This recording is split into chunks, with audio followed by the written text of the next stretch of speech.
10 प्रकार का भगवान का दर्शन भी एक भक्त रसामृत सिंधु बिंदु नाम का ग्रंथ है गौड़ीय संप्रदाय में। उसमें भक्त रसामृत सिंधु बिंदु में लिखा हुआ है कि जो है ज्ञान के भक्त के जीवन में भी ज्ञान जो होता है, भक्त की जीवन में भगवान उसके साथ अपनी लीलाएं करने लगते हैं। भगवान के साथ इतना तारतम्य उसको हो जाता है कि भगवान से भक्त अलग नहीं होता है। जब भगवान से भक्त अलग नहीं होता है तो वह भगवत अनुभव में जीने लगता है, और उस अनुभव में जीने के बाद उसके जीवन में एक ऐसी विचित्रता होती है, जीवन में जीने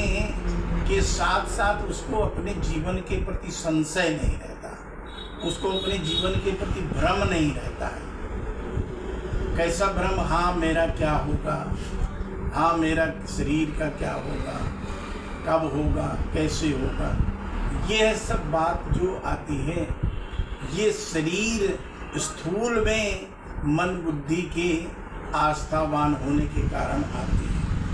भगवत अनुभव में भगवान में लगने के बाद ये सब चीज़ें उसके, ये विचारधाराएं उसके जीवन में नहीं होती। वह ज्ञान और भक्ति किसी को भी हो सकता है, पुरुष को भी हो सकता है, स्त्री को भी हो सकता है।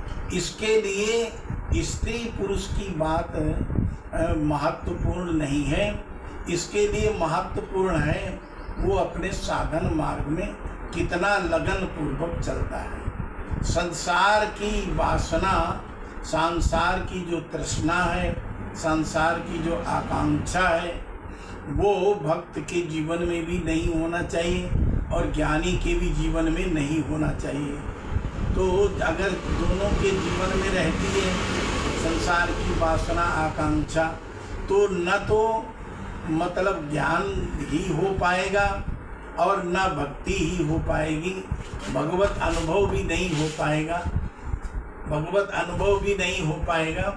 उसके लिए भी उसको ये संसार की आकांक्षा, वासना उसको जो है अपनी धीरे धीरे स्वयं भी प्रयास से समाप्त करनी पड़ेगी। भगवान की कृपा ही सारा कुछ नहीं करती है, साधक की, भक्त की अपनी निज कृपा भी उसके जीवन में परिवर्तन लाती है। और मुख्य तो निज कृपा ही है, शास्त्र कृपा, ईश्वर कृपा और गुरु कृपा और फिर निज कृपा।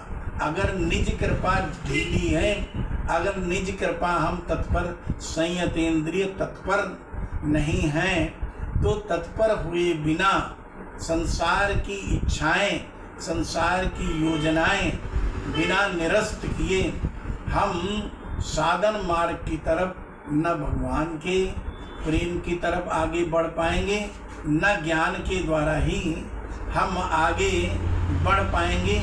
ये केवल हमारे मन बुद्धि में एक भ्रम रहता है, जिसके के कारण साधक को ऐसा प्रतीत होता रहता है कि हाँ मुझे भक्ति प्राप्त हो गई, हाँ मुझे ज्ञान प्राप्त हो गया।